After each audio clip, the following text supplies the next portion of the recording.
Hello everyone. Episode number 4 की शुरुआत में हम देखते हैं कि कमांडर्स की मीटिंग में मिस्टर प्रेसिडेंट यांग मिंग हुआ भी आ जाता है। सारे ऑफिशियल्स खड़े होकर उसका स्वागत करते हैं और वो आते ही जी शियू से पूछता है कि तुम यहाँ कमांडर्स मीटिंग में कैसे हो।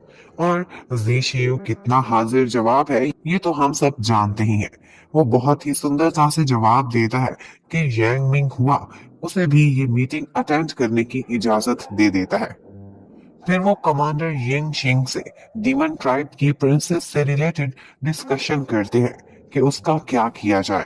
डीमन ट्राइब से लोग उनसे निगोशिएशन करने आए थे, लेकिन उन दोनों ट्राइब्स के बीच कोऑर्डिनेशन ज्यादा नहीं हो पाई थी। ये बहुत सीरियस इशू था। इजी टर्म्स पर ह्यूमन क्लैन वो प्रिंसेस वापस नहीं कर सकते थे, ये उनके ऑनर के अगेंस्ट था। जबकि प्रिंसेस को प्रिजनर बनाए रखने से डीमन ट्राइब उनके ईस्टर्न रीजन पर अटैक किए जा रहे थे। ईस्टर्न रीजन पर ह्यूमंस का डिफेंस काफी वीक था और डीमंस स्ट्रांग थे, इसलिए सवर्निटी का भी खतरा था। कमांडर इस इशू पर मिस्टर प्रेसिडेंट को डिसीजन करने का कहते हैं। वो तो इतनी आसानी से प्रिंसेस को छोड़ने वाला नहीं था।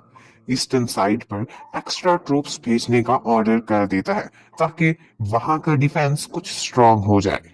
फिर ये इशू आता है कि बेशक वो कैदी है, लेकिन है तो प्रिंसेस ही। ऐसे में उसे बैरिक्स में ठहराना उसकी इंसल्ट होगी। यांग मिंग हुआ जी शियू को कहता है कि तुम इसे अपने साथ ठहरा लो, तुम तो निंग के घर जी चुआन हाउस पर ठहरे हुए हो। प्रिंसेस को भी अपने साथ वहीं रखो, उधर सिक्योरिटी भी अच्छी है। जी शियू मना करने के लिए उठा ही था कि ऊपर से एक और ऑफिसर डिलन गुस्से में तड़पता भड़कता बिना परमिशन के अंदर आ जाता है। वो आते ही जी शियू को बुरा भला कहना स्टार्ट कर देता है। फ्लैशबैक में हम देखते हैं कि इसी डिलन ने यांग मैंग हुआ से कहा था कि मेरी और जी शियू की दुश्मनी अब इस पॉइंट पर आ चुकी है कि मेरा तो उसका मर्डर करने को मन चाहता है। तो यांग मिंग हुआ ने कहा था कि उसका कैपिटल में ट्रांसफर करके ये काम मैंने तुम्हारे लिए आसान कर दिया है। यांग मिंग हुआ इन दोनों को अपने गिले शिकवे दूर करने के लिए वहां से जाने को कह देता है। अब हमें पता चलता है कि ये सब तो यांग मिंग को दिखाने के लिए एक नाटक था। डिलिन और जीशियू असल में तो फ्रेंड्स थे। बहुत फनी सीन्स आते हैं जब बाहर खड़े सिपाहियों को सुनवाने के लिए वो दोनों एक दूसरे को गालियां देते हैं और चीजें भी तोड़ते हैं। आहिस्ता आवाज में तो वो अपनी बातें करते रहते हैं। जेशियो हैरान था कि यांग मिंग हुआ ने उस पर इतनी नजर रखी हुई है कि आते ही ये भी पता चल गया है कि वो कहाँ ठहर रहा है।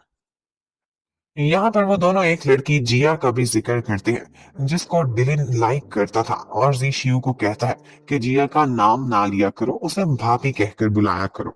जबकि जी शियू उसे चिढ़ाता है कि वो तो मुझे लाइक करती है, तुम्हें नहीं।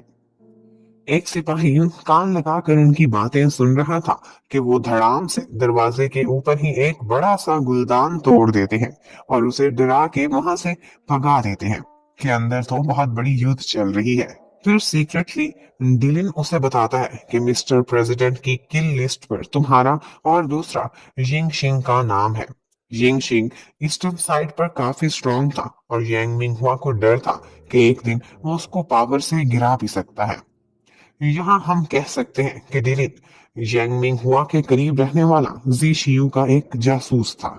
वो उसे बहुत सारी न्यूज देता है कि यांग मिंग हुआ जी चुआन फैमिली के बचे हुए लोगों को भी मारकर निंग को अपना एक पपेट बनाना चाहता है।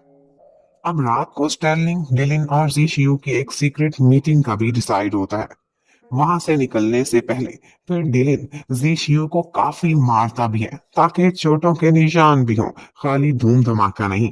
जी शियू बेचारा आगे से सिर्फ गालियां ही दे सकता था। उधर प्रिंसेस कार्डा को दिखाते हैं कि बैरिक्स से उसे निंग के घर पर शिफ्ट कर दिया गया है और निंग की उससे काफी अच्छी दोस्ती भी हो जाती है। इतने में ऊपर से जख्मी हुआ जी शियू नील पड़े हुए लंगड़ाता हुआ अंदर आता है। उन सारे उसे देखकर परेशान हो जाते हैं। निंग बेचारी तो वैसे भी उसे इतना लाइक करती थी। वो गुस्सा करती है कि तुम्हें किसने मारा, लेकिन जीशु बहुत प्यार से रोक कर उसका हाथ पकड़कर कुछ कहने की कोशिश करता है। निंग को लगता है आई लव यू बोलेगा, लेकिन वो उससे पैसे उधार मांग रहा था। निंग आगे से गुस्से में उसे मारती वहां से चली जाती है। फिर बाई चुआन को वो देखता है और उससे भी यही बात कहने लगता है उसी अंदाज में, तो वो भी उसे गिरा कर वहां से चली जाती है। इन दी एंड वो बेचारा कमरे में अकेला ही रह जाता है। एक्चुअली उसे कमांडर्स ऑफिस में मारपीट और तोड़फोड़ करने पर काफी ज्यादा फाइन भी हुआ था। फिर थोड़ी देर बाद स्टर्लिंग उसे मिलने के लिए आता है। देशियो उसे शिकायत लगाता है कि डिलिन ने नाटक करते करते मुझे बहुत ज्यादा जख्मी कर दिया है, लेकिन स्टर्लिंग कहता है कि शुक्र करो मैं होता तो इससे भी बुरा हाल करता तुम्हारा। फिर वो जीशियो को केयरफुल रहने को कहता है क्योंकि ये यांग मिंग हुआ की अपनी टेरिटरी है और वो उसे आसानी से नुकसान पहुंचा सकता था।